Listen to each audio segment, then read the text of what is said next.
Philip Gregory. Philip Gregory. Mm-hmm. Interesting. I need to check that out. That's really beautiful. Yeah, so it's really interesting because it looks at the conflict, that they face in terms of, I think, not being necessarily as linear, black and white. Jamster. Can you hear us? Jamster? Just knock on the window there. Can you hear me? Can you hear me?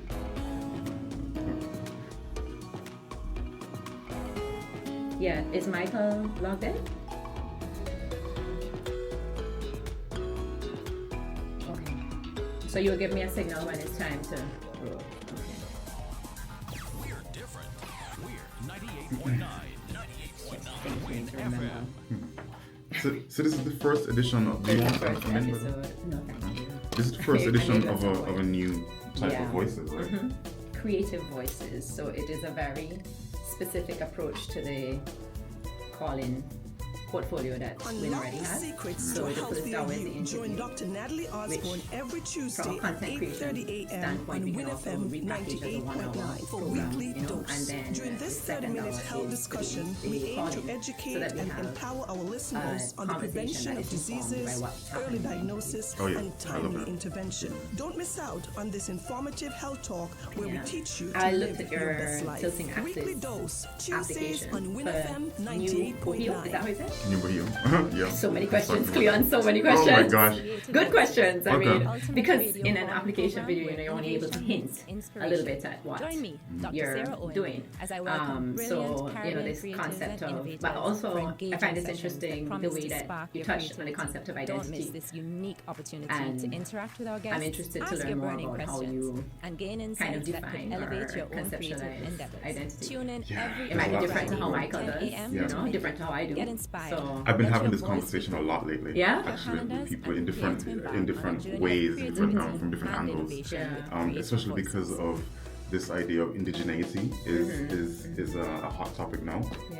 and everybody's is I mean more and more I think Welcome. You are the tuned Caribbean into is the going very to first episode grapple of more with this idea Creative of indigeneity, Voices. and we're This gonna is have a to brand new redefine it. approach. So you're saying to voices indigeneity here at or Winn FM. indigenating? So we are going to be focusing on all Indigeneity. things Okay, I'm So creative, being and indigenous, innovative. you know, We're so very so excited to right launch now the around the program world with two there's a lot of extra focus special guests. I on have here in studio with indigenous me groups, NSYNC Kids, you know, Klieon John, First who is no stranger Nations, to Winn FM, because of and he land is a politics filmmaker. and He resource also does many distribution, other things politics, which you'll and that hear kind of about thing. as the show So progresses. a lot So I'll of big just say funding filmmaker for organizations now are until throwing we get money into the at conversation. creatives We who are also making have like films Trinidadian and doing actor projects and stuff Michael around Cherrie, this. who is So there's a joining us lot from of the Trinidad. conversation Michael. right now within like the sort of like development I am well, organizations. thank you. Once you just I drop am the doing word very well. indigeneity, Thank you for everybody joining just goes us. wild. So, good Which morning, is so good interesting morning. because And we have the more people get fantastic wind of that, then the more they sponsors. will Good morning, good drop morning, that word Trinidad. in a So way to hopefully we have access some funding Trinities tuned that in. I doesn't know one in necessarily mean they particular have who an I'll speak about a interest little later in Yeah. the in program. I'm hoping the it's tuned concepts in. surrounding So this morning's indigeneity. show is going to Similar proceed to a how you little see bit with differently environmental from the issues when regular there's a lot of Voices money program, in available that for we'll have climate a change 1-hour programs interview and that with type of thing. Klieon Then and I've with sat Michael. on committees And then sometimes we'll when you get transition to our applications for call grant funding, program. So and stay you read tuned, it and you're stay like, this locked has in nothing to do with the the program. I know. environment. Write It Yeah. just down your pitched in. questions. Join us for the Good. dialogue as we continue. We're here for No, 2 no, no. hours, but Klieon and I were just saying that we could talk all day and throw Michael No, in the no, I'm mix. good. You I'm know, actually a coffee we might drinker, have to but I stage had- a little, I had two a little every longer day. than just sitting here. I have and two Winn every- it's FM called will my take ritual over of a little life. too. Oh, I see, okay. Yeah, it's So, just like I you don't know, know if the that's coffee the song. So start. I have all the Yeah. gadgets to make the In percolated this coffee, first but hour, actually we have have grown some to like a fantastic good sponsors instant on coffee. board. I So we have know, I potential know. for I don't care. all You know, of judge you me. so much. And So guess we what? have Found Rams sugar. That's Wow. amazing. Thank you so That's a good much. sign. We're off to a good start. Yeah. Alright, have fun. Make sure you open this before we start, just in case. So it And what I smells like you don't about smell Rams over. and Alliance Just Okay. saying, so when it's like- Voices is that they have so many Caribbean Thank you. products. Thank you so much, Lorraine. I'm gonna drink just enough of this Highlighting water, one, because check you know out the other thing happens. We have novels to exit the room. and Yes. items like this in Trinidad. So these items are so yummy. Gosh, there's so much for us to talk I about. know. Can we do like 4 hours? Is A this day. only 2 I hours? just locked the door. No, honestly, yeah. You know, park nicely in at Rams and get a lolly, get an ice cream sandwich. It's getting hot, get an ice cream. I think we're gonna cone. stage a lock-in. And today we're talking A creative and lock-in film. on day one. So Creative if you are Voices was off Yeah. to a very interesting start to this morning. A 10 Creative star. Voices got really creative. And guess what? In Not fact, only are you taking it was off to an photos, interesting but start they because also my have guest them for the second show in narrative February right. thought she was on So today. you So she's see like, how did you send me the link? creative And I was like, oh, commercial no, not yet. as well. We also Wow. have on board for the first hour TDC. Together These are we good times. achieve. Yes, I think so. When TDC says together. So this isn't a limited series. This is meant to be going on. Every fortnight for the year. And then okay. we'll see how it You goes. can get Okay. from a car to a Beautiful, coloring book beautiful, for your beautiful. children. I love and this. Thank you so much for everything. having me on. And Well, this thank you morning for I accepting want the to invitation. shout It only out works in if people want to be particular on the show, the you know? Who wouldn't want to sit and talk to you though? Honestly, you're a great I person to don't talk to. I don't know, we'll see. But you know, at the shop and in my life, I get to have such interesting conversations. And even since I was a master's student, I used to think, you know, that it's such a privilege to have these conversations about these different experiences, but sometimes it's limited to certain circles, to certain settings. So this is a way to sort of democratize access to that type of conversation as well. Yeah. I love that. I love Together that. we I love achieve. that. And then They're running finally, the ads, so I guess we're for gonna our start first some. You're gonna hour, have to put so this on stay to tuned here. there because in our okay. second hour we have a whole Yeah, you set wouldn't of hear, sponsors. So in our Michael first hour, we without also it. want But to look. give a big shout out to Flow. Special thanks to Flow, keeping us well connected. High speed internet. You can watch Flow TV. You can get your Flow cell phones, mobile networks. All of that is readily available at Flow. And they have so many easy ways for you to do business. You want to pay your bill? Pay it online. You can go to one of their customer service representatives, or you can do like me. I like to use their high-tech kiosks. So all you have to do is just... Good morning, good morning, good morning. Welcome. You are tuned into the very first episode of Creative Voices. This is a brand new approach to voices here at Winn FM. So we are going to be focusing on all things creative and innovative. We're very excited to launch the program with 2 extra special guests. I have here in studio with me in St. Kitts, Klieon John, who is no stranger to Winn. And he is a filmmaker. He also does many other things, which you'll hear about as the show progresses. So I'll just say filmmaker for now until we get into the conversation. We also have Trinidadian actor Michael Cherrie, who is joining us from Trinidad. Good morning, Michael.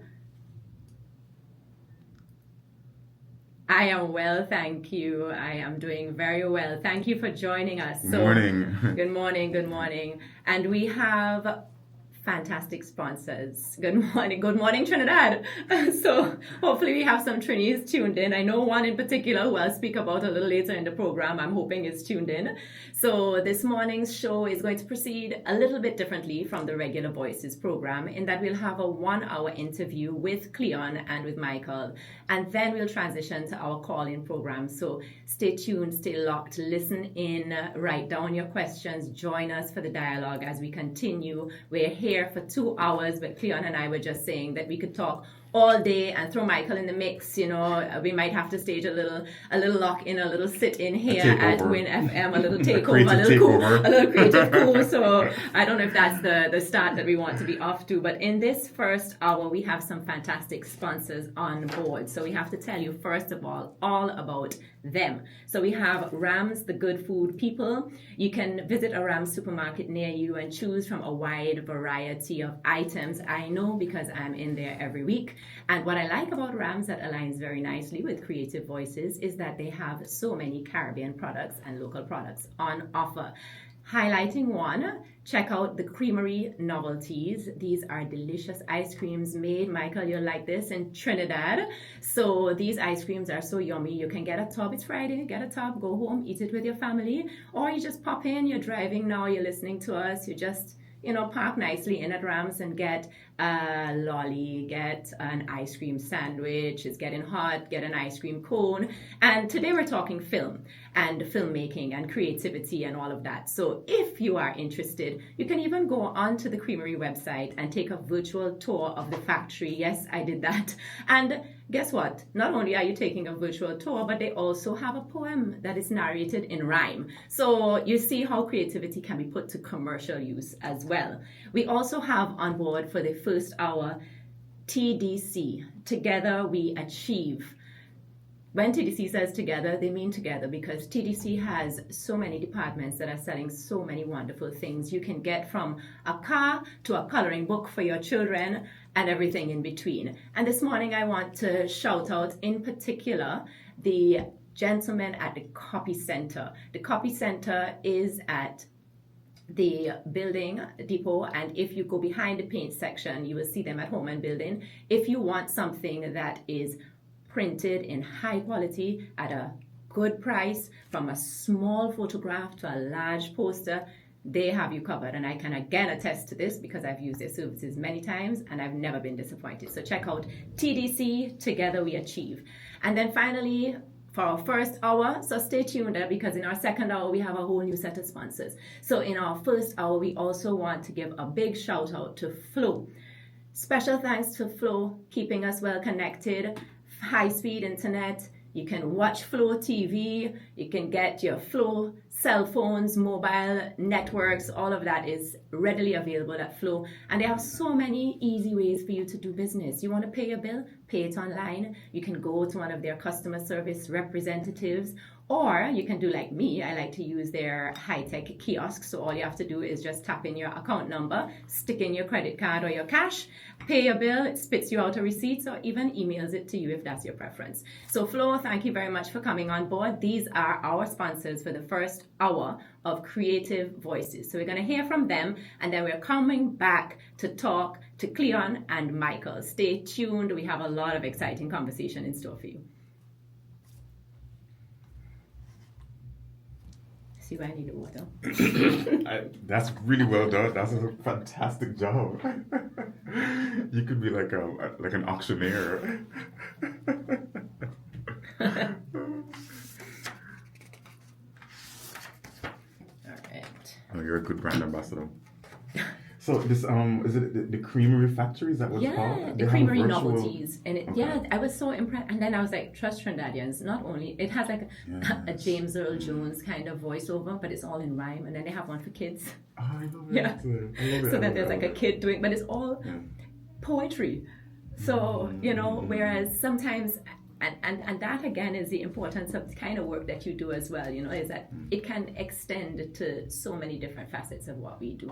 I was actually made some notes on you shared something to your story this morning that I found really interesting on the Trinidad coat of arms. I was wondering if I should share it, But I made a little note, not necessarily specific to the coat of arms, but specific to the concept of culture. So if you don't want to take your coat of arms, you don't have to. No, we can talk about it. Just don't draw me into the comments. I don't want to be in comments myself. Actually, I used to. That's a former boss of mine, a designer. Yeah. And I've just been following that whole. I didn't have Marlon Darbo. Is that? Yeah. I wasn't able to. I wanted to check his profile just to see who he is before I quote him. So. These are things that are like cultural milestones. These are things that we're talking about identity here. Yeah. And how do we democratically approach the concept of identity in a way that is inclusive and but not in like a buzzwordy way, in a genuine way, as Caribbean people too. Because speaking to the director of culture, I said to him, the way that they speak of culture and identity here, it doesn't. I said to him, I was like, but you're not including me. He's like, what do you mean? I said, but the way that you had, like, just the words that you're using and it, of course. Oh, well, I guess you're right. It's so good. All right, we are back. Thank you very much for tuning in to Creative Voices episode 1.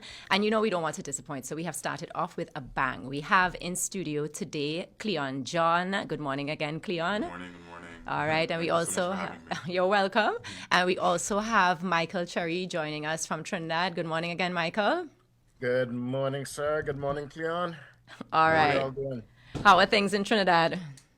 Things, it's a nice, bright, sunny day. From a natural world perspective, from a society's perspective, Interesting stuff. Interesting stuff. Okay. That, Did you get doubles for some we breakfast this like morning? and some we don't like. But Did you get doubles for breakfast this morning? I haven't even had breakfast this morning, yo. I missed my doubles. Oh no, well, we have to fix that. But I'm here now, like sequestered until midday. But we'll try to fix it for lunch at least. We have a guy in St. James. There's a wicked bigony and roast tahina and stuff. You know? Oh, nice. Every Trinidad doubles, man. Yes, very true, very true. Now, I am familiar with both of you. Klieon, I know you personally. Michael, I have been introduced to you through your sister, and I have to tell all of our listeners a special shout out to Michael's sister Maria. I said to her earlier this week in conversation, I said, everybody needs a Maria Cherrie in their corner because she is a great advocate and a great support, and through her we have been able to make this interview possible. So I really want to give her a special shout out and to express my gratitude to Maria for being such a great friend, and I can only imagine, Michael, a wonderful sister, right? Yes, she's a special person. Yes. Very special person. Excellent. So I have a little insight into your journeys because, of course, in preparation for today, I've also been studying up and reading up and really excited to learn even more. But I'm going to ask you now if you could share with our listeners, tell us a little bit about your journeys, about your stories, and about where you are now so that people can have an understanding of what it is that you do, can have an understanding of who you are, and can have an understanding of how a young boy from the Caribbean grows to be a man in the Caribbean who is creating great works for global audiences. So perhaps we start with you, Klieon, as you're right in front of me here, and then we'll jump to you, Michael, all right? Sure. All right. Sure. It's so interesting because I'm now in my 30s, right? And I've only recently been grappling with this idea of thinking of myself as a young person, but still grown enough for so many, lessons and experiences in life, and actually having a career, as it were, to look back on is kind of like a surprising thing, and knowing that there's still so much more to go. So, I'd say I've always been interested in writing in story, ultimately. Okay. Right? Story is probably the thing that as a child I was most drawn to. So I spent most of my free time reading stories, as a child, reading widely. And obviously, when you read a lot, you get transported into a kind of a world, and you become more curious and the way that you articulate and the conversations that you have and things. So as a child, I was always into understanding the effect that story has on people, right? So now as an adult, right, when I went to university as a younger man, I studied communication. So again, story, right? Media and communication, public relations. And that drew me into different refinements of story, right? So in university, it was more about understanding the theory of communication, of marketing, of the effect of mood, and of all these different ways that you influence an audience and that kind of thing. And then, of course, in my earliest work, I was always involved in some form of story. One of the first jobs I had was as a reporter, writing for The Observer, right? Okay. So telling stories, so figuring out how do I translate a real life story, right, into something that people can understand and appreciate and feel a certain way. This is me at 17 years old. Wow. Having to think about the responsibility of, I'm writing an article that's going into a newspaper, and the way that people feel about this incident is going to largely depend on how I put this story together. I love that word, responsibility. Yeah. So I grappled and with that for a long time. When I say grapple, I don't mean struggle so much as it's always been a focus of mine. Right. And of course, as I've gone through my work journey, I lived in Jamaica, I lived in Trinidad, and in both of those places I worked in marketing, advertising, public relations, and through those kind of jobs you find yourself on a set of some kind. I mean, I always tell people, when people call me a director or a filmmaker, I'm like, yeah, I guess so, but I mean, it was never something that I did intentionally. When you look at like all of the behind the scenes pictures of me, I'm always standing behind a camera doing something, but it's work, it's I'm trying to get something done for a client or for this boss that I have or whatever it is. So just through that, I've sort of been compiling all of that experience into my own interest and expression. No, I guess. I don't know if that makes sense. It does. But then when you say, that you've not really seen yourself necessarily with these sort of names that come along with the work that you do, filmmaker and so on. But then in reading some of your profiles online, in addition to filmmaker, I think we have like brand strategist and, quite a lot of different names to define and describe a lot of what you do. So what are some of those other roles? So I saw that you have over 14 years in the media industry, which is really commendable for someone of your age, which you just shared with us.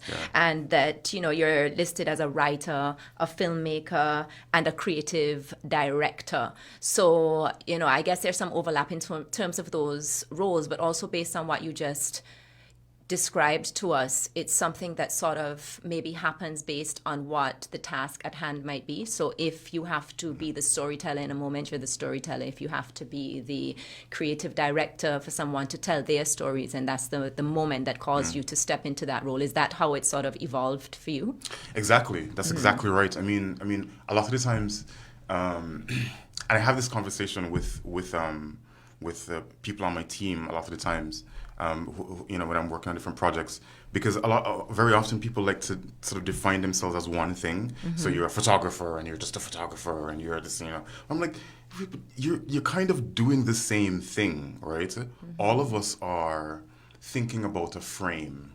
That's all we're doing. If you're a painter, if you're a writer, if you are an editor, if you are a designer, it doesn't really matter what it is. There's a frame involved. Okay. There's literally like 4, walls involved. It's a page, it's a screen, whatever.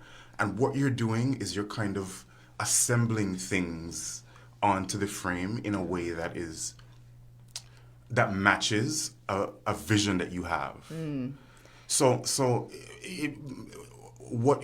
whatever your specific medium is, it's kind of surface level at the end of the day, because you can have the same conversations, the same fundamental conversations between a painter and an architect. Right. Can have the same sort of understanding and approach to design or approach to problem solving or whatever, because they're all framing and assembling things. Yeah, you've just once again, and as usual, Klieon, you've sort of shifted my paradigm a little bit here, because it's almost like, I always think of, no, don't apologize for that, I love it. So you almost, in creative work, because art is often, and creative work is often pushing the boundaries and breaking the box. But then, in essence, you have to fit, whether it's a page or it's a screen or it's a frame, you have to fit that creative concept within some type of box, essentially some type of frame.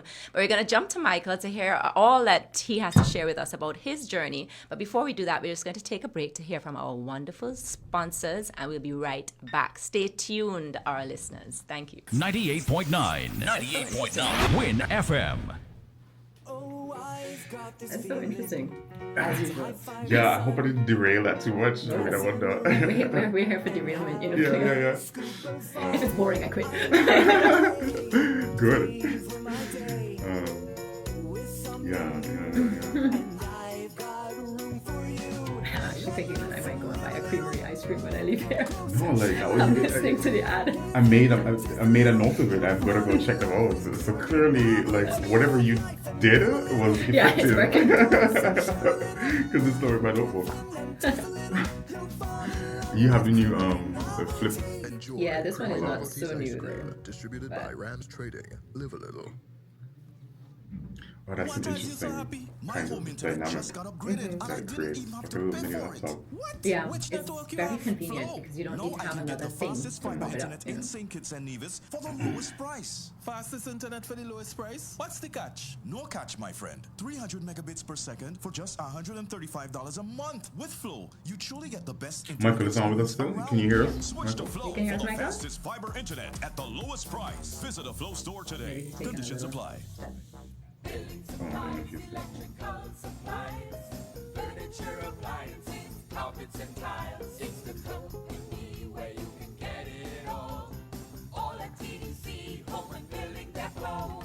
The lawn and garden, the TVs and stereos, all at TDC, home and building depot. Come on down, get what you're looking for. Did I tell you I came by this store the other day? Yeah. Oh, sorry, I missed you. Voices has a new time. Starting Friday, January 24, tune in from 10 to 12 on Mondays, Wednesdays, and Fridays. For I met your Voices, mom. right after Oh, she's in? She's just like you. So this it's like you meet someone's parent, and then you kind of understand more things that you didn't even realize that you didn't understand. No. Then you piece it all together. And let's go. I like that. With the news on our website and by following our Winn Media SKN channel on WhatsApp. It's funny because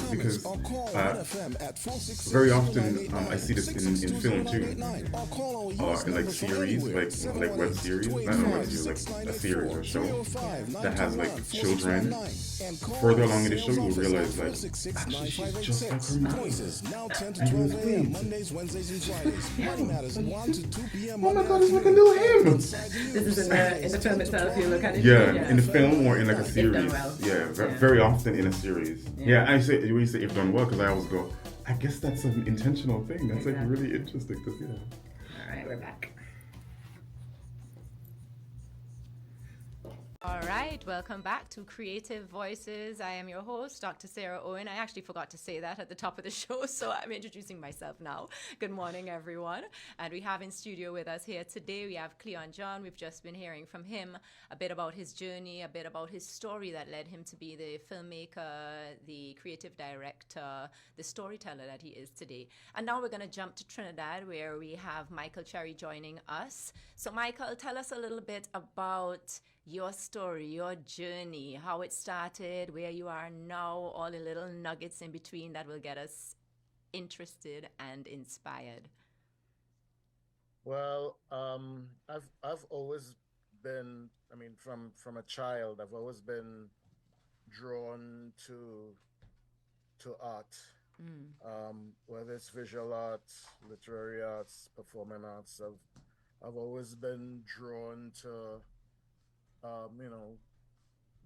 that human expression through that, whatever particular art form, whether it's painting, whether it's stories on the page, or stories told on the stage, and that includes film, good television, so I guess being exposed to that and being fascinated by that, as well as being just fascinated by human behavior, just fascinated by I was always more of an observer, I think, than a talker, as a kid. So yeah, and like Klieon said, good stories. But I guess for me, as I'm sure for Klieon as well, how the stories are told, what the information that the writer gives us, but also the information that the interpreter of that writing, be it an actor, a singer, a dancer, what is the story that they're telling, what is the backstory that they have, created for themselves, which I think is very important is very important for all artists. Like Klieon said, you're looking at a frame, you're looking at and whether that frame is a painting, a drawing, motion picture, and you're trying to figure out what is the story behind that story that is told visually, or I guess with film, audio visually, as well. Figuring out the whys of stuff. I've been, I guess professionally, I've been in the theater and film close to 35 years. Okay. Yeah. So you have some years on Klieon then. This year we'll make it close to 35. Yeah, that's I'm right behind you, Michael. That's about how old you are, Klieon. Yes. Well, I guess if you count school days at St. Mary's College, which is, I guess, where I really kind of started off being on stage. That's like, yeah, that's about 40 years or close to 40 years. Yeah, and so yeah, where was I? Right.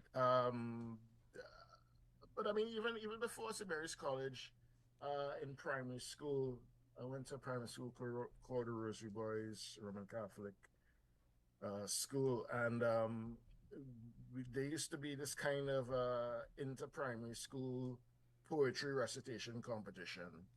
And when I got into I was probably like 9 or something like that. Okay. 10, and yeah,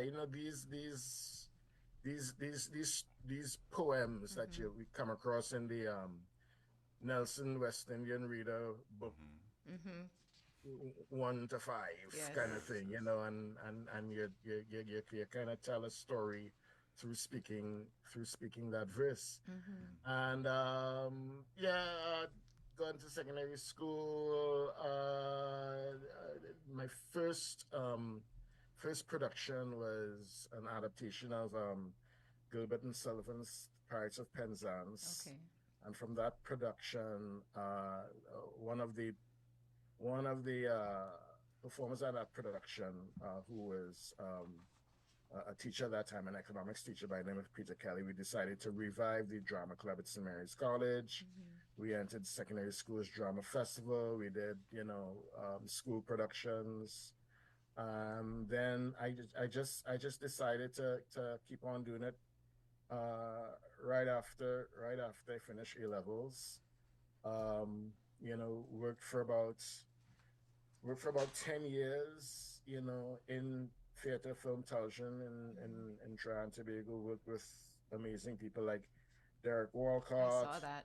Late Derek Walcott, Yeah. the late John Isaacs, the late Earl Warner, Roel Gibbons, Wendell Warren, Louis McWilliams, the late Sir Peter Hall. Did a film in England with him, and during that 10-year stint as well too. Did a Canadian film as well too called Angel in a Cage. And yeah, we just kind of like working steadily for 10 years, just being an actor, voiceover artist, doing my thing of observing people, sometimes go in the middle of the square and just watch people and kind of figure out, okay, why are they walking that way? Why are they talking that way? What's the story behind that, and you just kind of like, you found those things fascinating, and kind of like using the everyday, using life as that kind of springboard to creativity. Because, the whole thing of, art imitates life, life imitates art. But when you're kind of like look at all the sacredness and profaneness of the world, it comes from a creativity, Right. and just I guess continuing to engage with art, continuing to engage with art, continuing to engage with stories, and kind of I guess, and also I guess my own story as as a human being, figuring out what makes me tick, what are my triggers, what am I attracted to, what am I repelled by, and I guess a kind of continual self-analysis. About when I was about 29 or 30, I decided to go to theater school in the States to really, in a sense, figure out a process through training as an actor in a conservatory. In a conservatory, I went to a program called the National Theatre Conservatory, which was at the Denver Center for the Performing Arts. And it was 3 years of fun, and at the same time 3 years of torture. Oh my. I didn't think torture was the word you were going to use, I thought you were going to say hard work or something along those lines. That's what you're supposed to do. Fun and torture. Torture them. Yeah. Torture is hard work, yeah. Yeah, okay. Torture is hard work, but but I mean, not only in terms of the classes and the productions we did, and also the artists that I came in contact with, and in networking that I was able to do, because that program was apprenticed to the Denver Center Theatre Company, which operated out of the Denver Center for the Performing Arts as well too. So part of the training was understudy assignments in main stage productions, or on stage assignments in main stage productions. And when you have to understudy, a part like, say for example, I remember one of my schoolmates was understudying Hamlet. The production in a serious production of Hamlet. I mean, every production of Hamlet, I guess, is serious. I mean, you just have to look at the text. So this is where the torture part comes in, or there's still some fun part in this as well. Oh my God! Well, hey, you can't get more fun than finding out 2 hours before, as the understudy, that you have to go on for Hamlet, because he has stomach, he has food poisoning. Oh no. And like 2 hours, I mean, this wasn't me, although one time I almost had to go on with like less than 2 hours notice, but then the guy I was understudying, his alarm finally, he actually was able. You're not telling us that he was asleep, are you? Yeah, well, he was. That's his story, and he's sticking to it. All right, fair enough. I don't know what other activities he was probably up to, but yeah, that was. It was an amazing experience. It was, I wouldn't trade it for anything out in the world. I mean, the good times and the bad times, and after that, I came back to Trinidad. Well, actually, I worked in the States for about a year after I graduated, through this feature of the U.S. student visa called optional practical training, and I did some work in New York. I did that whole auditioning thing, that pounding the pavement, 30 auditions for the month, at least, and at the end of everyone they sing, "Oh, thank you for coming," after you pour your whole guts in front of them. So you got a master class in the polite response. You just go on to the next one, Yeah. So I after that I came back to Trinidad. I did a I was one of the first students at the new degree in film that they were offering at UWI St. Augustine, started by folks like Bruce Pallington and Yara Ramson and Gina Antoine Dunn. And did that in the middle of doing that degree.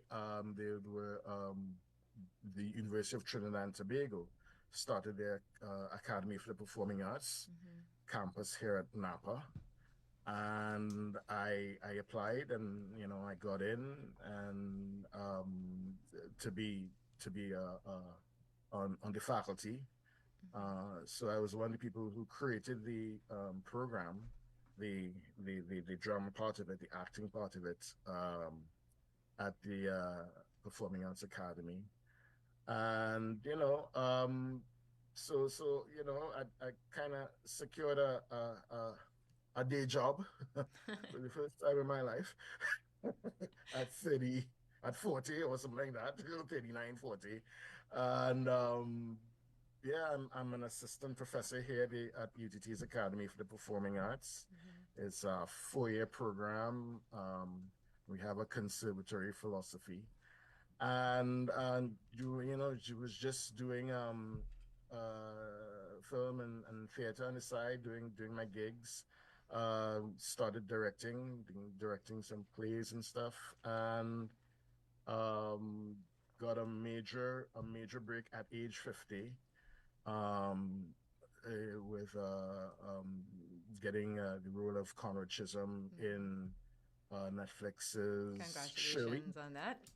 With Regina King and Terrence Howard and late Lance Reddick and these folks. And yeah, that was an amazing experience as well too. Was hoping I would have gotten some nominations, some Oscars and stuff, but say what. But yeah, I mean, that as well was just an amazing experience, amazing eye-opening experience. Can I ask, how did that actually happen? I'm curious.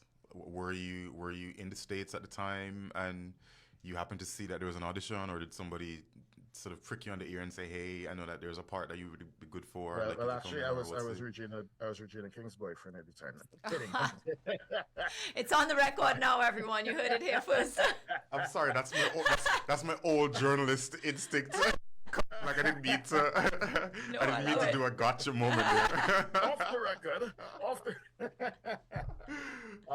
Okay, I see. So my manager,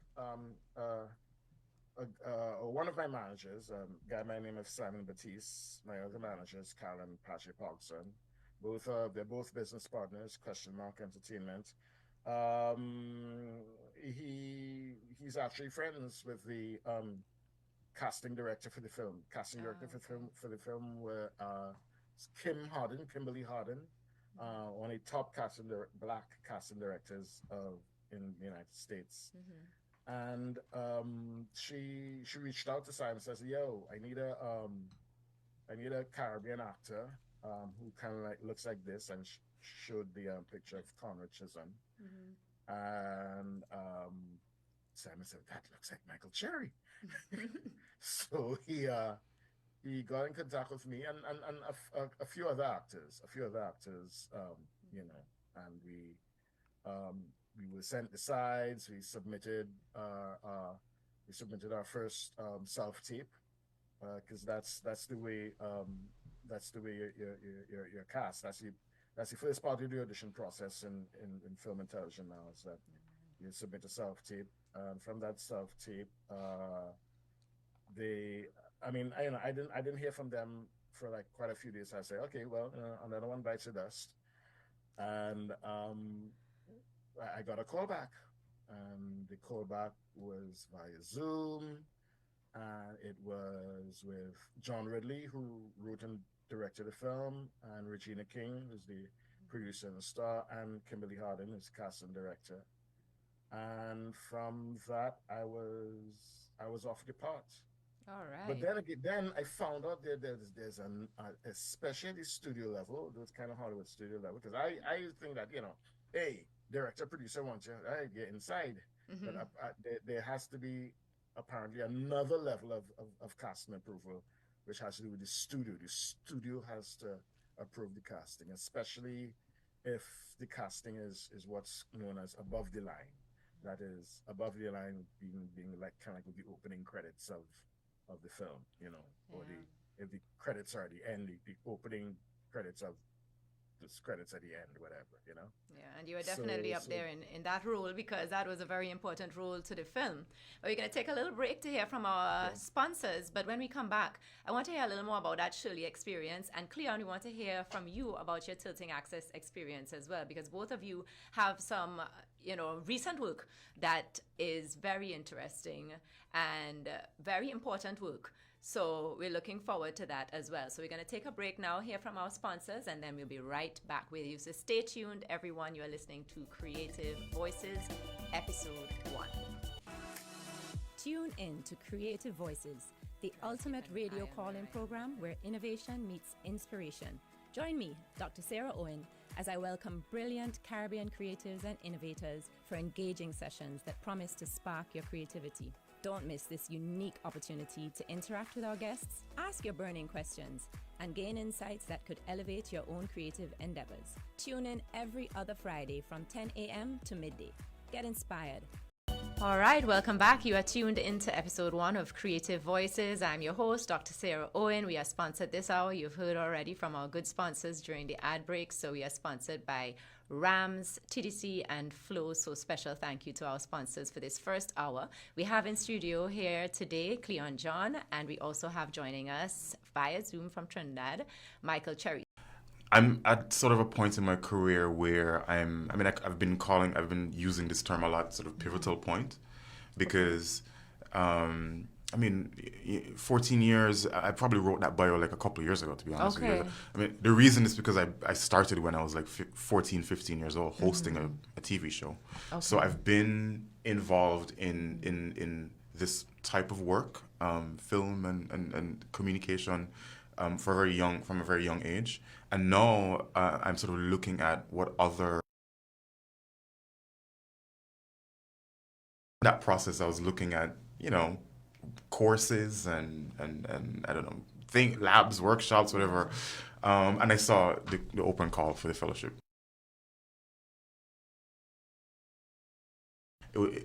When they say open call, they really mean open call. That was one of the things that really drew me to it. You're invited to submit a project of... You're invited to submit a project that is of your own design, and you sort of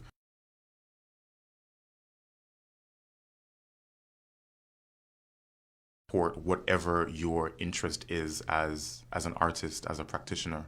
So it really was an opportunity for me to think about myself as not just someone who produces work as part of a job or a career, but someone who is a practitioner and has something to say and an interest.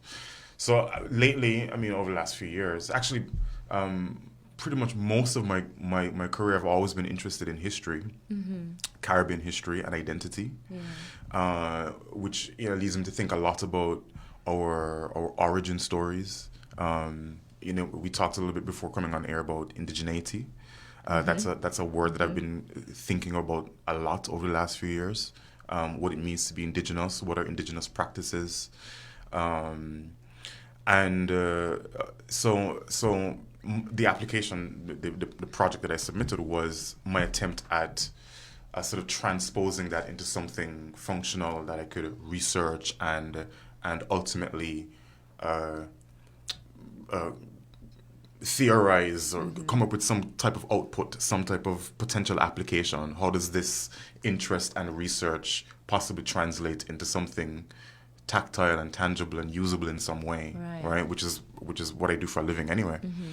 So in thinking about indigeneity and indigenous practices, I thought, there's a lot of social and political considerations around people who are researching this. Even as a filmmaker, by the way, that's been one of film has been one of the most pioneering disciplines in many ways. That film has been a way that has pioneered technology and research and ethics. Because, like, for instance, early filmmakers who would make films about quote unquote exotic places, what they're actually doing is a study in some way. It's an anthropological study where they're going in and maybe someone is conceptualizing a story about people that are different from them, and they're sort of extracting one particular thing that they observe, and using their own biases and their own lens to create a not objective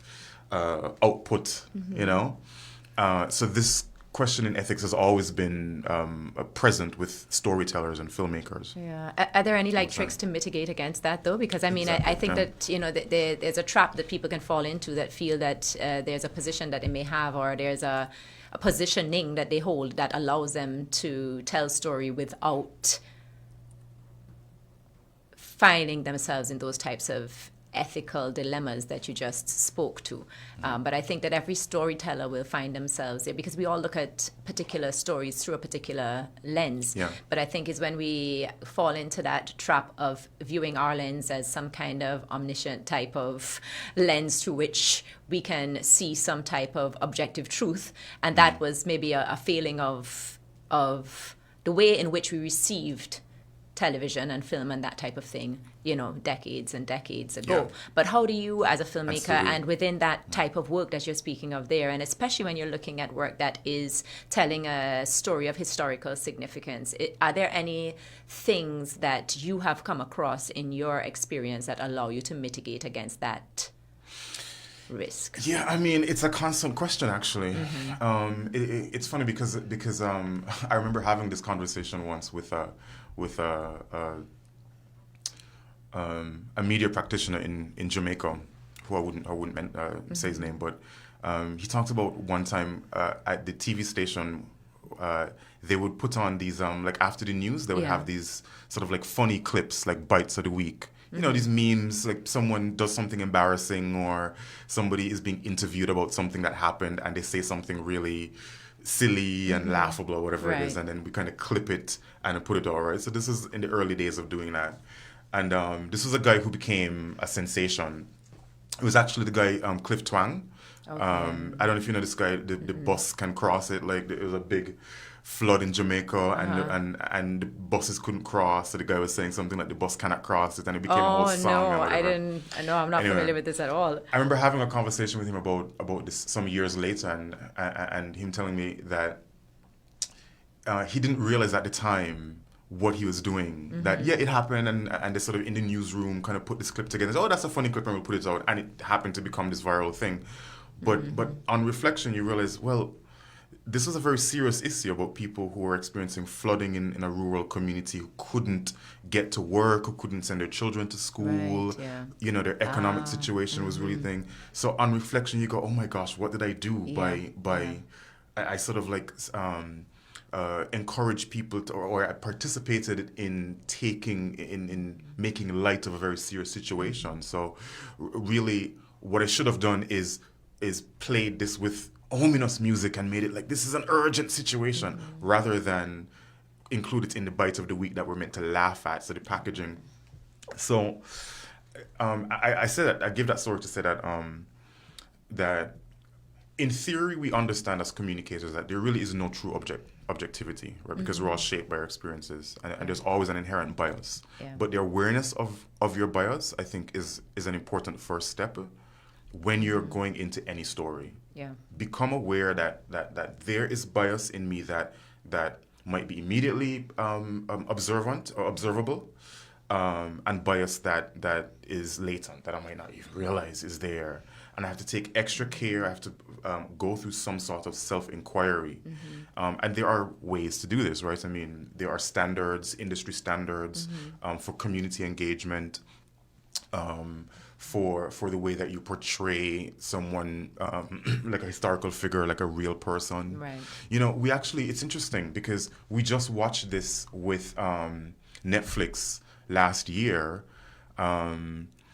Baby Reindeer. I don't know if you're aware of that series. No. Okay. It's a series, like a documentary series? No, well, this is the question. No, this is the question. Okay.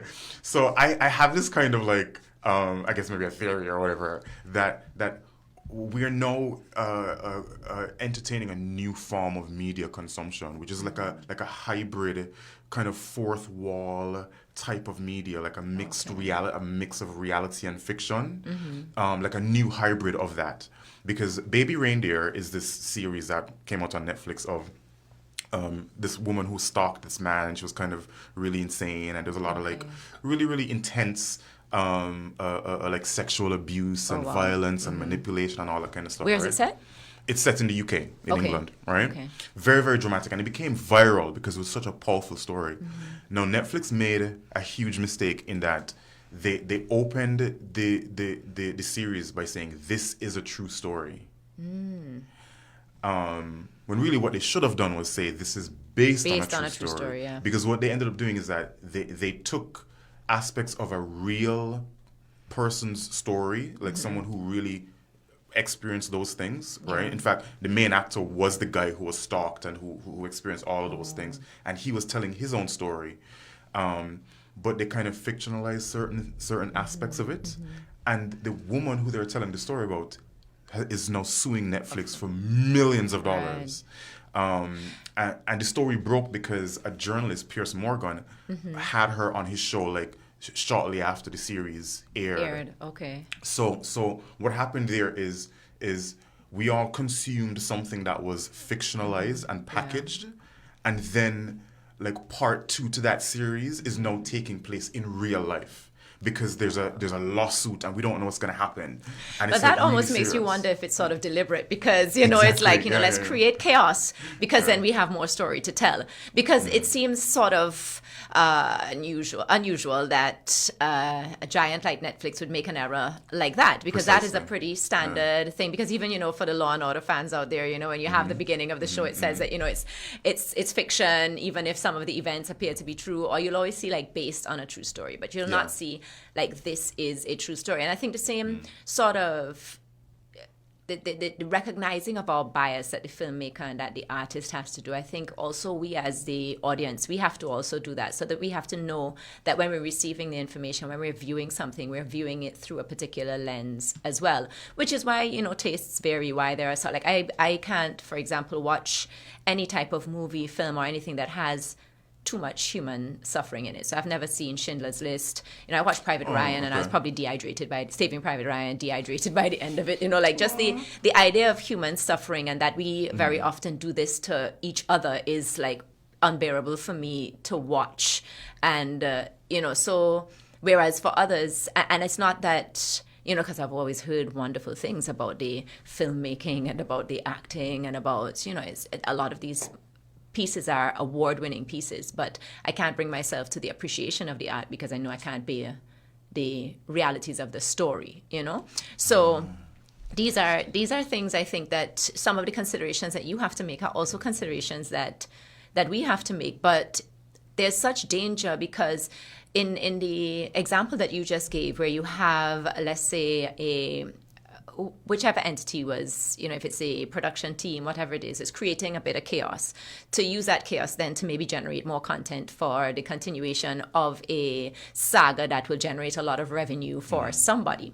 The challenge there also is that there are some people who will view that, and then because it states at the beginning, this is true, you can't tell them any different. So you can't say any different. So there are a lot of people who will receive that, you know, and not necessarily be aware of the lawsuit, not think, you know, there are many different versions of any given story. And once you are adding elements that are, and even if you are adding elements that you have captured from the exact moment of the thing happening, the positioning of the lens, where was this news camera? What is the particular slant that this particular network may have, and how does that affect how they are positioning the individuals that they are interviewing or who they're choosing to interview?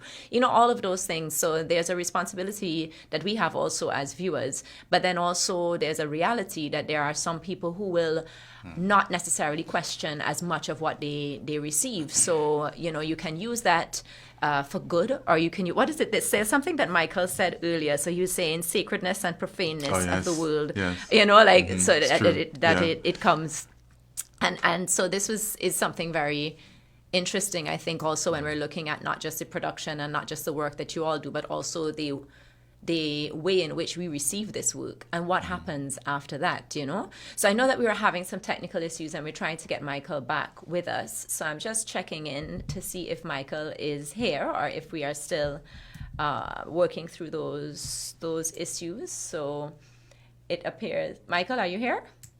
Not yet? Okay, so we are still working through getting Michael back online. So in the meanwhile, Klieon and I will continue the conversation while we get Michael back in, because there's some questions that I want to ask him about that. I know you've seen the movie Netflix as well, because you said excellent movie. I mean, Shirley, sorry, on Netflix when he mentioned it. But, you know, it's a really interesting character that he played, Conrad, you know, so I'm keen to hear a little bit more about how he prepared for that role, because sometimes I imagine that the subtle acting is even more challenging than the kind of brash and the loud supporting and in your face. Yeah, exactly. Yeah, that's true. Yeah. So you were sharing, I kind of interrupted you while you were sharing about that Tilting Axis Fellowship experience as well. So just share with us a bit about what the project, that particular project entails, because I'm quite curious as to how it bridges that gap between, or does it bridge that gap between film and immersive experience? I'm not sure. Tell us a little I'm curious about as well. Imagine that. Okay, so and also, to be fair, I interrupted myself with my own tangent, which I always do. I'm prone to that as well, so I can understand. There's just so many interesting things to talk about at the same time. That is true. All right, so back to the fellowship, right? So the whole idea, the original thesis was that I would study indigenous spatial design in particular. Right. And figure out how do I extract some form of how can I be inspired by that to create some sort of an experience, right? That either tells a story or create some kind of an experience for someone. And the reason I'm thinking about this is because in looking at this pivotal point of self-reflection, of going back and questioning my own journey and seeing, that's why I'm interested in this, and that's why I'm interested in that, and that's why. So then that must mean that maybe in 5 years, you know, so I'm looking at myself that way and thinking, well, the reason I got into film in the first place was just because I just needed a more effective way to tell a story, you know, for work, right? So now I'm looking at okay, how because film is immersive, but it's still kind of like two-dimensional in a way, right? Okay. It's still, you're yes, looking at a screen. Yeah. There's only so much you can do. So I'm really curious now about how with like virtual reality we can create like cinematic experiences that are interactive, right? What does it mean to create something that doesn't just only stay as one static thing? Because that's also a film, right? A film is something that you make once and you clip at the end and it's done, and the credits and you roll and it's finished. And you can talk about it and it'll have reverberating effects, but the thing itself is there. Whereas like with a virtual experience, it can sort of become, it can shape itself. Facebook isn't the same as what it is, as what it was a few years, you know. So with a virtual platform or an immersive experience, it's shaped more by the user's input as well. I'm gonna find this very interesting as a storyteller as well. So that's the idea with that. You know, and I'm still in the early stages of what that development looks like.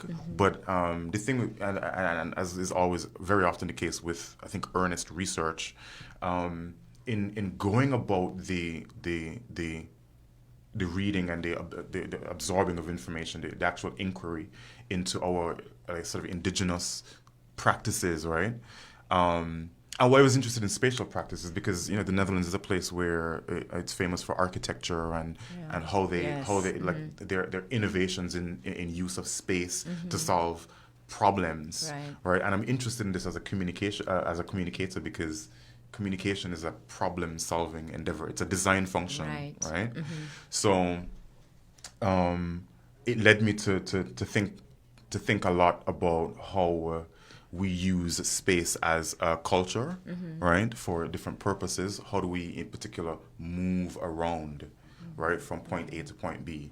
What what did that look like before, like pre-colonization, right, during colonization, and now, and what are the linkages, and what are we potentially missing?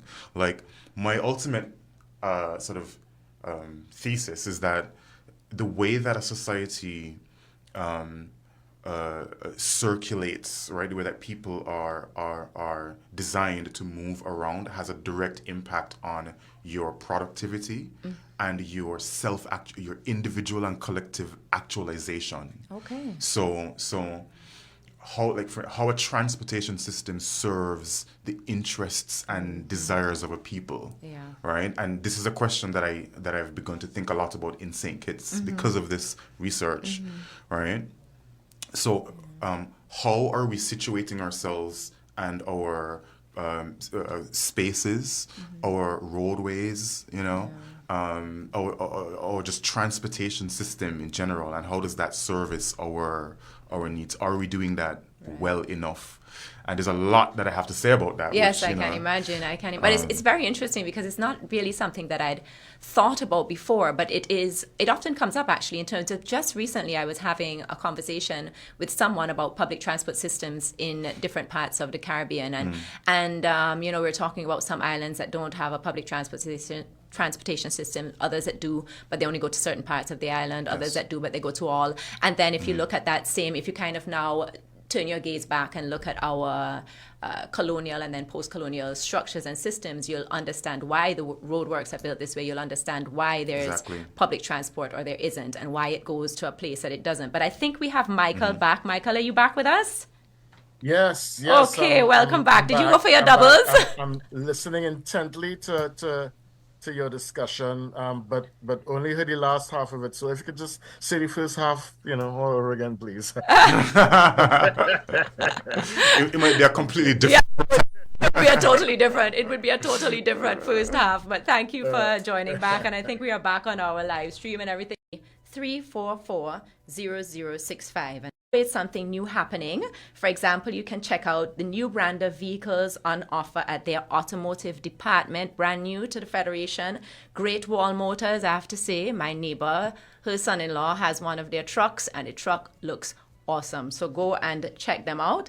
And let's not forget about their island-leading 6-year warranty. Check Bougainvillea Books and Gifts for your Caribbean reads, for your artisan gifts, for your Caribbean art. So you can get candles, you can get sweets. We have fudge, we have tamarind balls, we have local drinks, we have beautifully handcrafted jewelry, everything, soaps. Oh gosh, everything in the shop is made with love. Everything is handmade. There's nothing that's mass produced or factory made. And all the books are Caribbean in some way, shape, or form. We also have anthuriums on sale locally grown in the Phillips's Mountain, picked Saturday morning just for you and sold on Saturdays. So very, very fresh. So you can come and check us out for all kinds of things, as well as our events. So like and follow us on Instagram and Facebook. Check our website, bougainvillea.kn. So these are our sponsors for the second hour. Again, the phone lines are open, so we'll just take an ad from our sponsors and then we'll come back. Michael, don't go anywhere, please. And Klieon, you are staying in here with me as well. So the lines are open. Call in. Fiber optics. All right.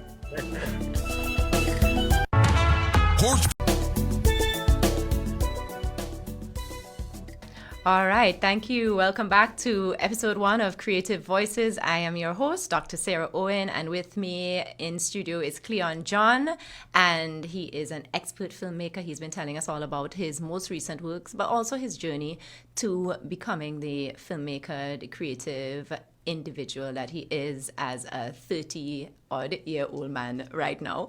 And we also have Michael Cherrie, who's joining us from Trinidad. So, Michael, we were talking about Shirley when we had, I don't want to say we lost you because, we know you were there all the time, but we just didn't have that connectivity, that audiovisual connectivity with you for a short bit.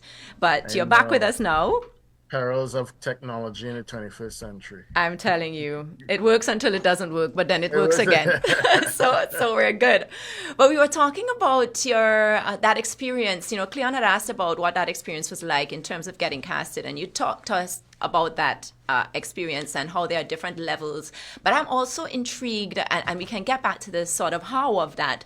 But I was watching the film again last evening, sometime yesterday, and there's a line that you have in that film where you say to Shirley Chisholm, "I know that a shadow of a man is what you want, but don't get mad at me if I'm too good at it." Now, I was saying to Klieon that I'm thinking that playing a role that is loud and brash and sort of in your face and maybe a little extra, but you did describe yourself, Michael, earlier as being a bit quiet. So I wondered if that was a natural fit, but also, so going back to that casting experience, did you know this about the character at the point of audition, but also how difficult was it? Because I think that, you do an exceptional job in the non-verbal communication in that film as well, in terms of playing that shadow role and the nuances, and just, sometimes it's just in your eyes, So how difficult is that to do, and how, if at all, did that factor into the whole audition process? Well, I mean, the thing is, when we were doing the first round of auditions, we were looking for, trying to do some research on him, and there was kind of like close to nothing, that we found. But when we started doing the production and, getting information that the director had on him, and also like speaking to family members about Conrad, and so trying to I guess marry the actual Conrad with the Conrad that John Ridley and Regina King was trying to tell as well. And I guess, I mean, like looking at it contextually, I mean, a Jamaican man, which, I mean, not casting aspersions or anything, but, the trope is that, Jamaican men are very macho and, not yielding to any woman and stuff like that. But I mean, when looking at Conrad's particular story, I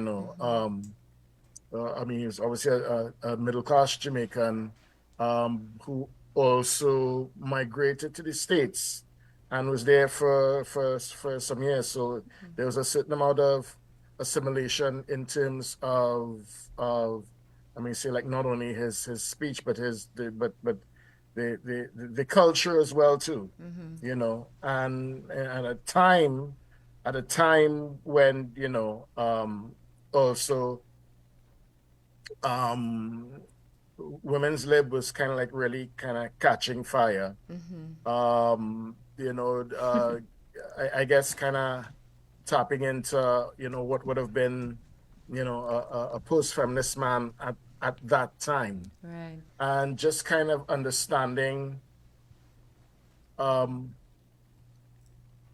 having an understanding of where what position he has to play on that particular political campaign field, Yeah, he's a very interesting character, I think, a very dynamic, but subtly so a character, and very well played, because you mentioned that, there are all these nuances. So you have, 3, I think, Caribbean American people who feature as strong characters in this film. So, of course, you have Shirley Chisholm herself, your character, Conrad Chisholm, and then you also have Wesley Mack Holder, who I read was born in Guyana and then moved to the US at age 20. And there is something in the accent in the film that led me to look up where he was from. But it was a real kind of, because they're all... So you have a Bajan American. Oh yes, that's right.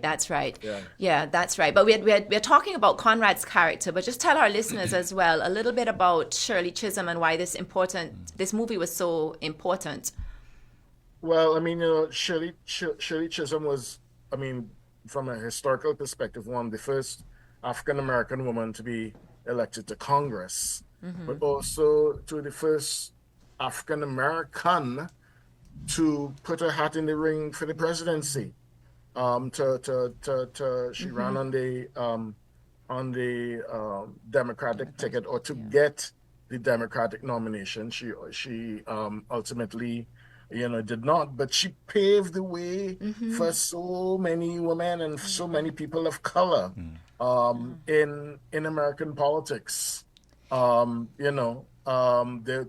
wouldn't be a Hillary Clinton without Shirley Chisholm. There wouldn't be a Kamala Harris without Shirley Chisholm. There wouldn't be AOC without Hillary. There wouldn't be Barack Obama without Shirley Chisholm. Yeah. The character that's portrayed in the film, and Klieon, you've watched the film as well. She's so strong, so powerful, but almost, it seems almost innate, because she, based on the depiction in the film, but also in terms of what I've read about her, that she faced a lot of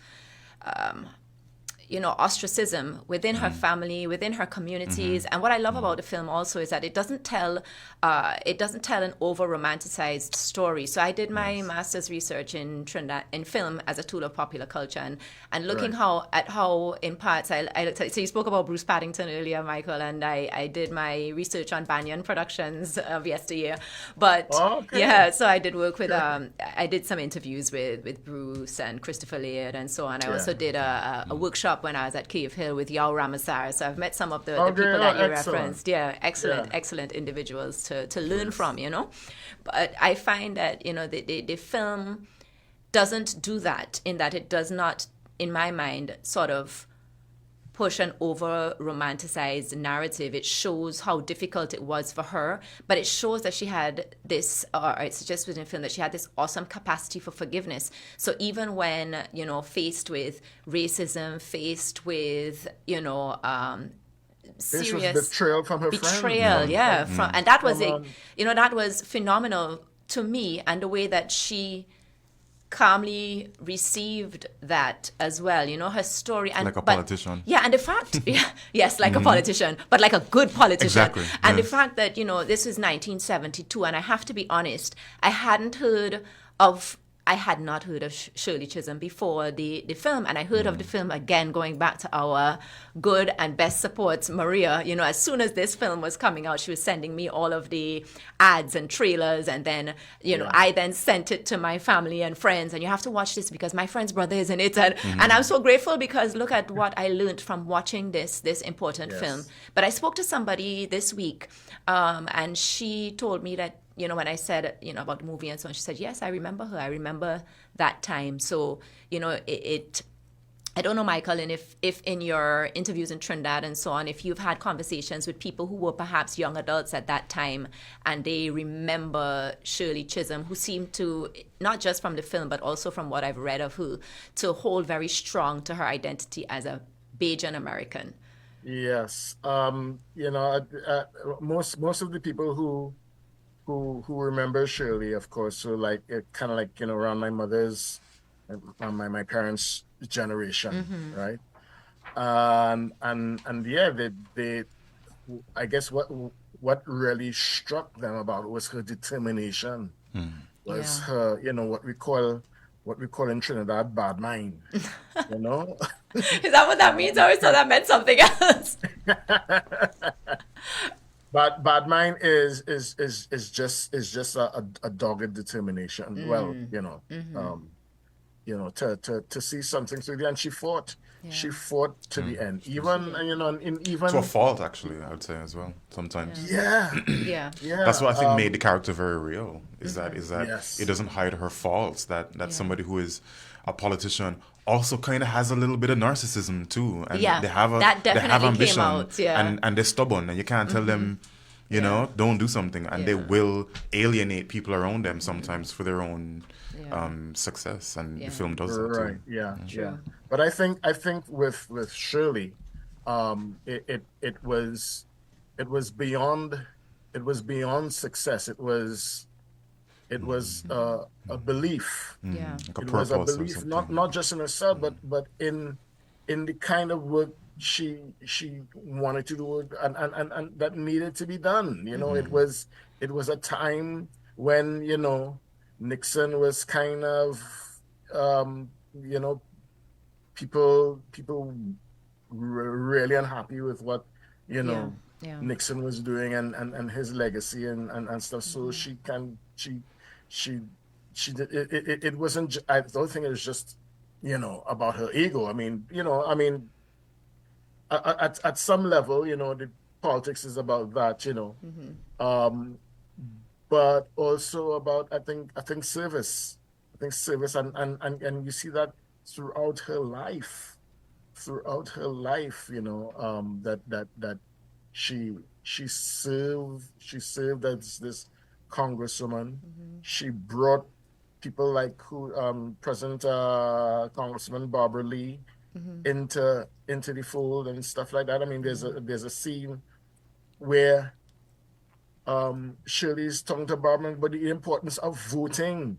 Yes. You know, if you don't exercise your right, all you're gonna be is a holler and a screamer. Yes. Yeah. You know. So you know, that is, I think that is really important for people not only to see, not only from an African American perspective, but from a Caribbean perspective as well too. You know, because you know, her mother was full-blooded Barbadian, her father's full-blooded Guyanese. She spent, you know, a lot of her formative years in Barbados, being raised by her grandmother and everything. You know, so the contributions that Caribbean people have made, you know, to the North American landscape. Can I ask you real quick, Michael?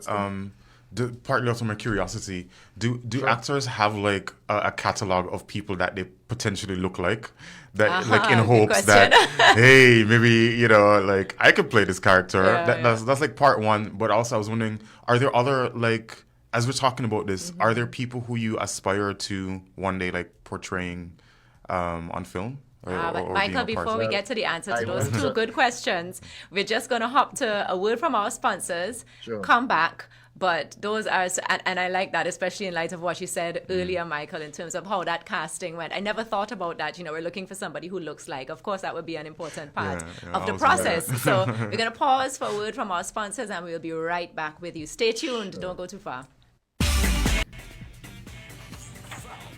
But that film, to me, like watching it again, you know, you always see things differently when you watch it, you know, first time. And then, of course, I watched the movie just, you know, watching the whole movie the first time. The second time I watched it, I was watching it with a specific focus on Michael's character. I see. Okay. And then it made me realize how many Caribbean people were in this film in significant roles, because you have Shirley Chisholm, who's Barbadian American. Her husband is a Jamaican, and her advisor is a Guyanese American, like born in Guyana, raised until adulthood in Guyana. And so that contribution, you know, and but also that courage, because you know, sometimes people talk about the resilience of the Caribbean person. So the courage that it took for her to, like, and people kept knocking her down, even her own sister.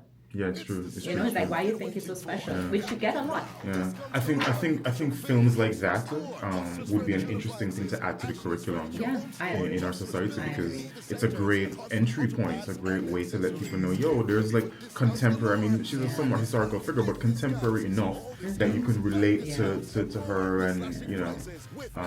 Maybe not. And maybe it's something we could facilitate. I remember you used to do your film screenings at Shadwell. Maybe we could do a film screening somewhere of that film with the whatever provisions are required for. Or we could see if we could do a special screening at Caribbean cinemas. I've done that before. Once we get the permission from whomever, we could rent it out and do a special. Special something. So you've rented out the cinema before? For whatever, Killing of a Revolution by Christopher Lee.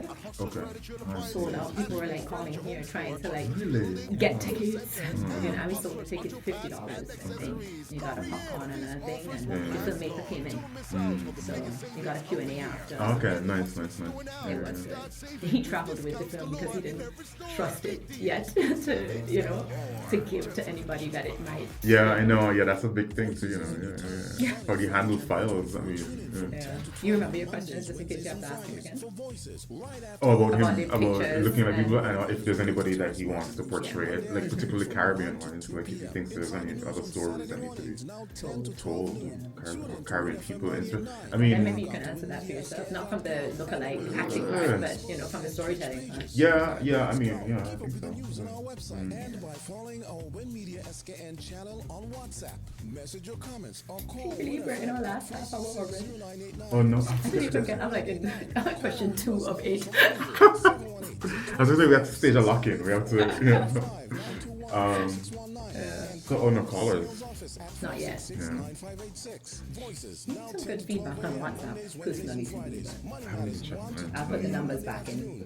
Inside the News, Saturdays 10 to 12 noon Here's on my Winn phone. FM 98.9.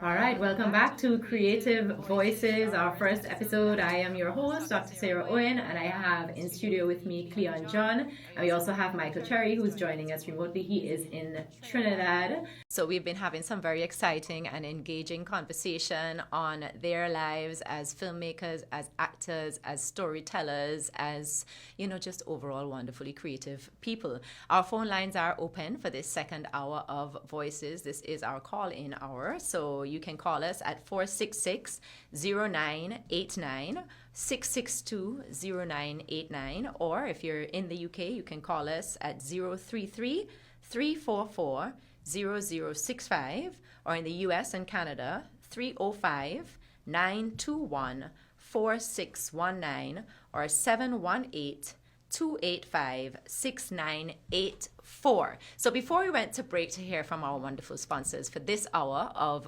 Creative Voices, Klieon asked Michael a question. So in case you're now tuning in, I'm just going to ask Klieon to repeat those questions. And then I also want him to answer the second question after Michael has answered as well, because I'm curious to hear his take on that. So back over to you, Klieon.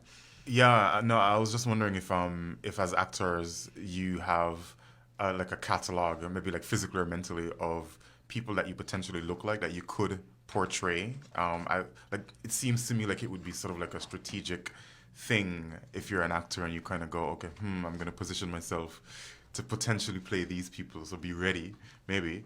And whether or not there's people of like Caribbean descent potentially that you are looking forward to maybe portraying as a character that maybe people don't even know about yet. Yeah, could you hear me? Because we're hearing you. I'm really faint. Yeah. Okay, but are you and you're hearing us okay? Yeah. Okay, great. I'm hearing it okay now. For a second, you were sounding like really like we ran away and we were talking to you from a distance. Yeah. From the cloud. The love mic wasn't on. All right, we're back. I would really love to play Marcus Garvey. I think that's a role I would definitely love to delve into. Of course, bunch of Jamaican actors will say, "Nah, man, not he, Trinidadian." Now, I played Marcus Garvey actually when I was like 25, 26. A play by Edgar White called "I, Marcus Garvey." And I played him again like 2017 in a masquerade that Tony Hall did. And but yeah, Marcus Garvey, if ever they should make a film of Moon on a Rainbow Shore, I would love to play Charlie Adams. I think I don't know if you know Moon on a Rainbow Shore by Errol John. We sell it at Bougainvillea Books and Gifts, just saying. Nice plug. Nice plug. Yes. It's a brilliant, it's I think arguably the best Trinidad and Tobago play ever, and some think one best Caribbean plays ever. You know, there's a character by the name of Charlie Adams who is who's a has-been cricketer, cricket star. You know, who spoke up about, you know, unfairness and inequalities in cricket at you know, that kind of pre-war time and in post-war is falling on hard times. Brilliantly written character. If they should ever make a film of Derek Walcott's pantomime, I might be a little too old to play him now. But Jackson Phillip, that's an amazing character. Yeah, I mean, you know, that, I mean, for both film and stage, you know, I mean, there are characters that, you know, you think that, you know, I mean, you know, when you go into an agent's office, you know, especially agent, film and television agent in Los Angeles, if first thing they ask you is, you know, how do you see yourself? How do you see in terms of, you know, the characters you play? Okay. You know, that's interesting, you know, to know. I guess, you know, for my age and my look and everything, I mean, yeah, there's, you know, Hollywood father, always wants a package or grandfather, even, you know, police captain, or, you know. Yeah, I see. Like a typecast in a kind of way, like. But isn't that they're asking you to typecast yourself, though? Because you're saying that when you go into asking you these questions, so is it... I'm just trying to figure out what the desired end result of a question like that would be. Because surely they would also see you and maybe visualize you in a particular role as well. You know, I mean, how you see yourself has to be in alignment with how the agents see you, or how the agents can sell you, because that is their job, to sell you to casting directors and to ultimately directors, because directors are the ones who do the make the ultimate casting decisions. So let me ask you, Michael, what do you think about non-Caribbean actors playing Caribbean characters? Like, for instance, with the Bob Marley, with One Love, you know, it was a British actor who played Bob Marley, and there was some, you know, stirrings around that and thing. I mean, what are your thoughts on something like that? Well, my bias is to cast Caribbean actors in Caribbean roles, you know. Yeah. But, you know, if I mean, there's so many factors. It's kind of like out of your control as an actor when you audition and when you're being submitted and so on. But also presumably, if like an audition is supposed to be meritocratic, and this is something I really thought a lot about too, because in watching that film, I mean, I came to that film with the same outrage. I think I remember you making some social media posts about that, and I sat for a long time before I decided to watch it as well, because there was so much noise around it.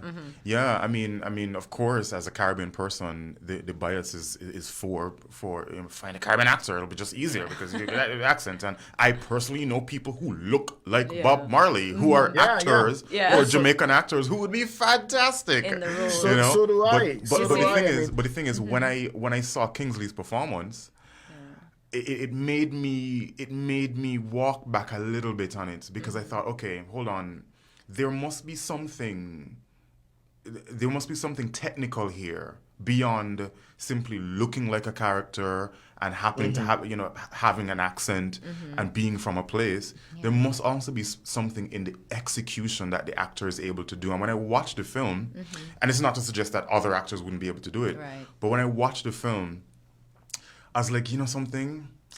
I think I understand, because Kingsley, I think he did a great job, and I saw the choices that he made, and I'm like, perhaps the choices that he was able to demonstrate with his characterization.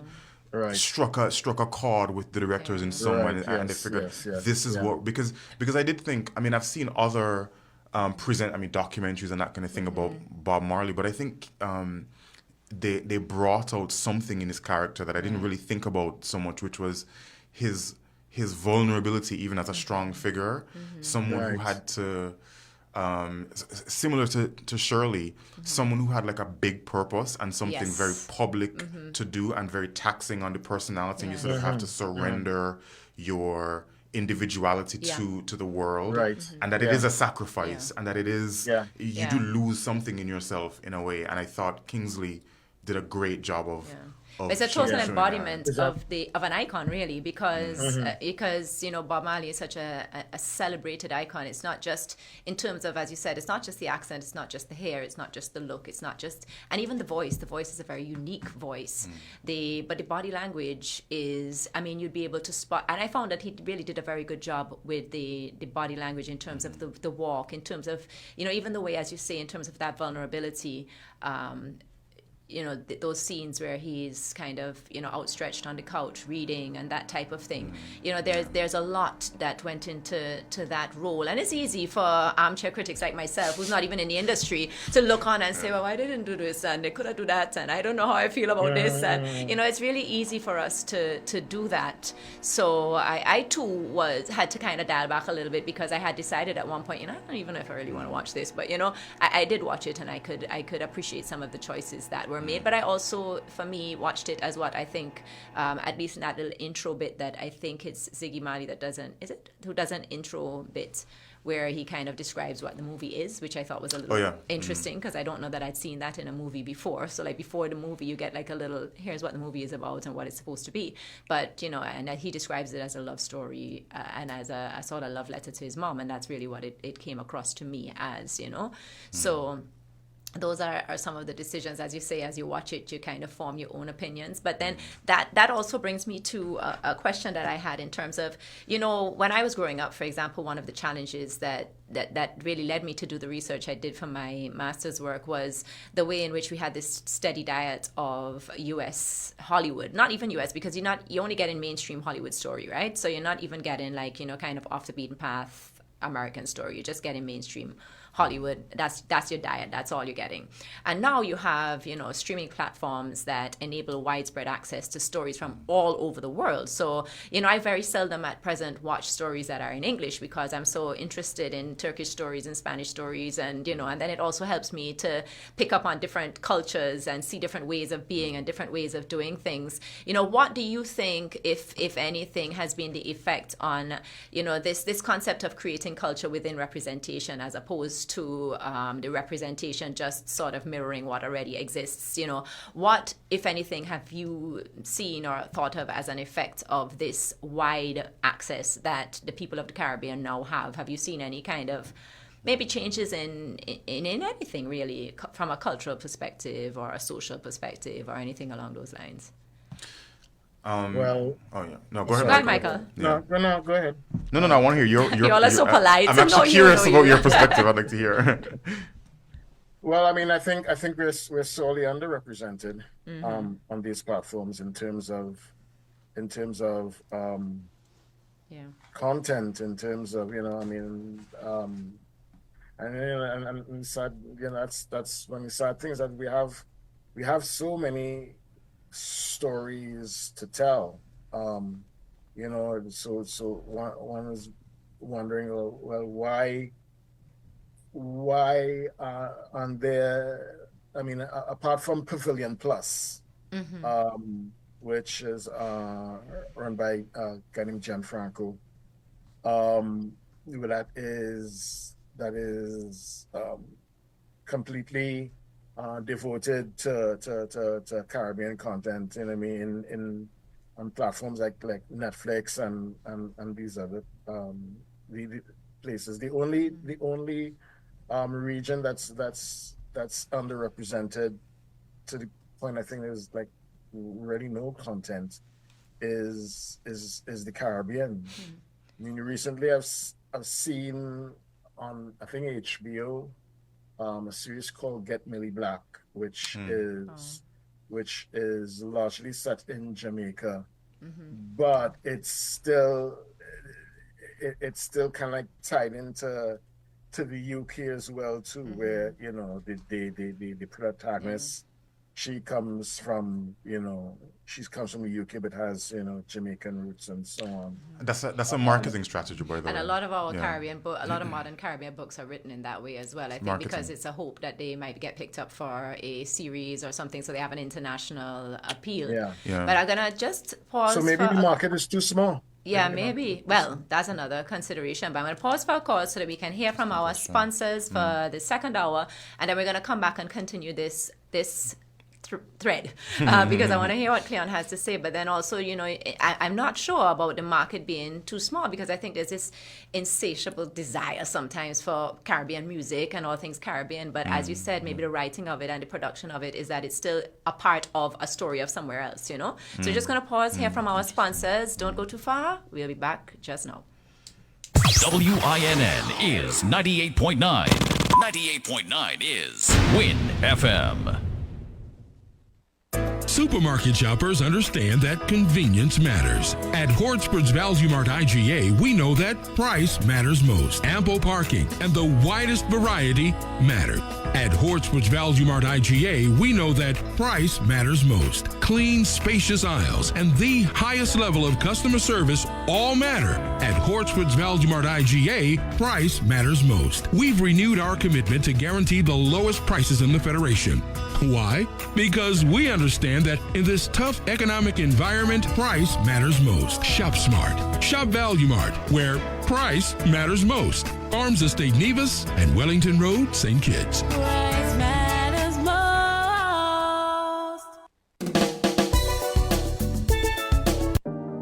Welcome to Bougainvillea Books and Gifts, where every visit is a journey through time and imagination. Step into a world of literary wonders at our boutique bookstore, where every book tells a story and every corner holds a treasure waiting to be discovered. Immerse yourself in the enchanting aromas of our scented candles, perfect for creating a cozy atmosphere in any space. Explore our exquisite handcrafted jewelry, whether you're searching for the perfect gift for that special someone or simply indulging in a little self-care. Bougainvillea Books and Gifts has something for everyone.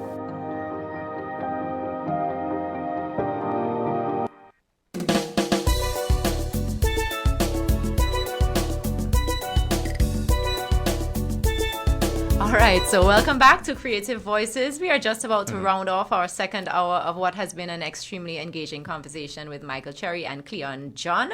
So we were talking before we went to break about representation. I had asked a question about the way in which these platforms have been opened up now so that you have a wider variety of story being told. And Michael, you were sharing your perspective that we're still sorely underrepresented, and I find often when we are represented, we're nested within a story that is also somewhere else. Very often when I see Jamaica, for example, in series that I watch, it is a series based in London, as you were sharing in terms of the recent HBO film, I think it was, series, yeah. So that is really very interesting. And Klieon, I don't know what your thoughts are on that in terms of representation, in terms of any change in culture as it relates to how we watch, how we consume, what we consume. Yeah, how we represent as well. I mean, I think it sort of goes back to what I was saying earlier about what I perceive as a shift in our diet and the way that we consume, and the way that we think about representation, right? So one, right. There aren't enough direct stories being told about Caribbean people, but at the same time, our culture is visible if you look for it. Like every British movie now has a gangster that says "Wagwan," yo, big up the man them, and that kind of thing. Like there's this way that there's a culture creep that I mean it's very clear that the Caribbean has made an imprint on American and UK culture and also European culture as well. So there is a little culture creep happening that we're seeing in media, even if it's not very direct or a systematic or intentional. But then at the same time, I also think about cinema and what cinema is now, right? Because on one hand you have traditional cinema, there's theaters, streaming platforms, TV shows, and that kind of thing. But no, I mean, we're so surrounded by production. Everything is a set. The minute you walk out of your house, if you trip going down the stairs at the bank, you're on camera. Yeah. And you're on but one of the pages. Sometimes before you leave your house, because you're filming yourself getting ready, you're Get filming ready with yourself me having and your breakfast. Precisely. And what's happening is while it might not look like cinema in the traditional sense, it's like a kind of an ongoing collective cinema. That everybody's adding a scene, everybody's making a part of it, stitching this ongoing story together.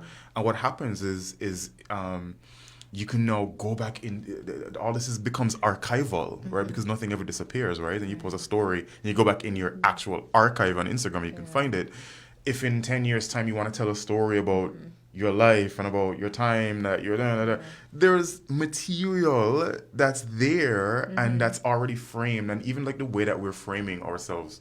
As you talk about identity, I was having this conversation with my little brother just the other day, who's also a cinematographer.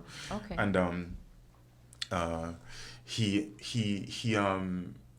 we were doing something, and I was telling him to shoot, to film me, to do something, and he was doing it in portrait mode, naturally. I was like, no, I mean landscape. Yeah. And I realized like there's a divide in the way that I think about, like I naturally think that things should be in landscape. Okay. And he naturally thinks that things should be in portrait. It's like their generation's a reflex is to have this narrow kind of frame. And I was talking to him about what that potentially means, because it is a different way of framing the self, right? It's more individually focused versus community oriented. Right, because I was just about to say you look at what's omitted as well as what's included. You know? Precisely. So is there a cultural change in the sense that are we becoming more self-interested? Right. And is this being demonstrated by the way that we portray ourselves online in this kind of narrow, get ready with me, it's selfie way. Precisely. So we're all kind of like actively defining identity, and we're all participating in this representation. It's a very democratic process. So I think that's one of the great things about how the moving image has, in a sense, been democratized. It's not the gatekeepers of Hollywood or BBC or Canal Plus or whoever. This has democratized our audiovisual storytelling, and yes, that landscape kind of is a product of giving you options of a wide vista, or I guess in the world of this technology, the portrait is in a sense a form of close-up, that is that is more populist, for want of a better word, but as definitely a byproduct of democratization of audiovisual storytelling. As you say that, Michael, you just sparked a memory that I had when I used to go to Trinidad for the Trinidad and Tobago Film Festival and attend some of the workshops and so on. And I always remember that a filmmaker was saying that this was a Trinidadian filmmaker, I can't remember exactly who it was, but they were saying that there's no shortage of talent in Trinidad. So they were saying that the issue is distribution. At the time, that was what they were talking about, was the challenges that a lot of filmmakers were having in terms of distribution of their work and so on. But, they were kind of giving this impression of, just being able to go out in any given day, any given scene, and just find somebody who's willing to jump in front of the camera and tell you a story and give you, and start to perform, really. So they said and then another kind of connected concept that someone was speaking to was the challenge that they had when they were translating. One, actors who were, because there was more of a theatre culture than a film culture at the time, translating those theatre actors to film, because in theater you have to have large movements and booming voices, but in film, you know, you have all the mics, the camera is close in. What it is, And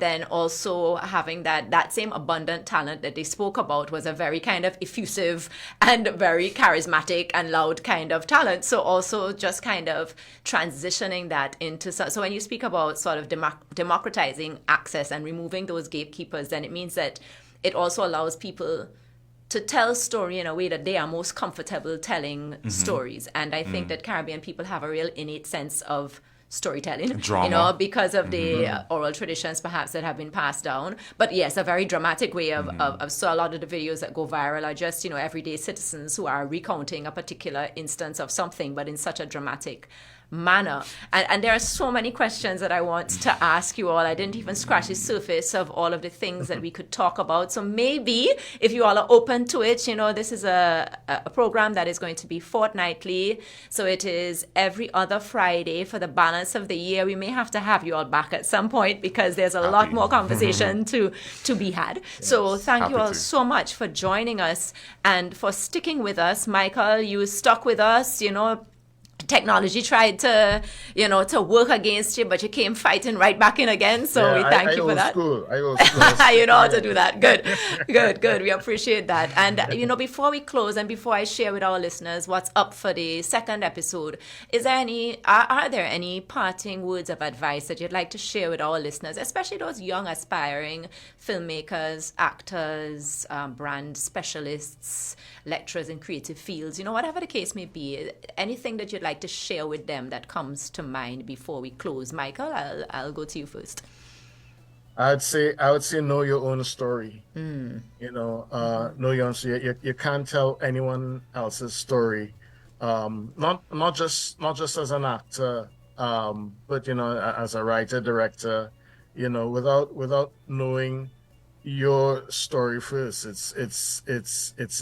It's in knowing your story and in telling someone else's story that people kind of able to relate it, to recognize it to their own story. So, you know, I would say, no story, but most importantly, your own. Oh, I love that. Thank you. Klieon? Yeah, I really like that a lot, actually, because I was thinking about that this morning, about identity in preparation for this. And I think in addition to knowing your own story, knowing our story, right? I would say, so becoming very interested in yourself as a Caribbean person, what that means in the world, the history, the unique. I mean, I always tell people my favorite thing about myself is I'm a Caribbean person. I'm sorry for people who are not from the Caribbean. I don't know what to tell you. I don't know how to help you because... Is that the same kind of confidence you were talking about with Shirley having? You know? It's just what it is, you know? Like, we're just amazing people in every way. And just like Michael was saying, I mean, there's story everywhere. I mean, you only have to put the camera out the window and you get a whole story. Yeah. So recognizing that comes from somewhere, that innate drama and color and vibration that we have, it comes from a history and a collective heartbeat that we have. So if you are a creative looking to make your way in the world, having a sense of that's something that you can tap into, you know, and there's a million ways to tap into it as well. Yeah. Excellent. Well, thank you both for joining us. Episode 1, I think, has been fantastic. As I said, there are so many more questions that I have for you, and I have been receiving some feedback from listeners, and it's all very encouraging. Everything is very positive, so I really want to thank you. I want to thank our sponsors again for coming on board. We had fantastic sponsors for our first and second hours of Voices, so Rams, TDC, Flow, Horsford's, Bougainvillea Books and Gifts. Thank you for making this happen. In the background, special shout out and gratitude to Jamster for making sure everything worked well, and to Shazet and the rest of the team who have really made sure that we come through today for a good episode 1 of Creative Voices. Stay tuned. We will be sharing the flyer soon. Our next episode will air not next week, but the following Friday, and we are going to be talking about all things fashion. So yes, we have on board for our next episode, episode 2, we will have iconic designer Judith Rollins joining us in studio, as well as another icon in St. Kitts and Nevis. We'll have Winiel Pereira, who has modeling experience that some of you all don't even know about. And of course, they're doing so much more. So we're going to have them in studio. We're going to hear their stories, and the phone lines will open for the second hour, so you can join into the conversation as well. Thank you. Have a wonderful day. Everybody stay safe. Enjoy. It's Friday. Don't forget, all those sponsors gave you something to look out for, something to run and buy. So please enjoy your weekend. And please stay tuned for headlines up next. The headline news is up next. Stay tuned. Hear what's happening right here at Winn FM 98.9.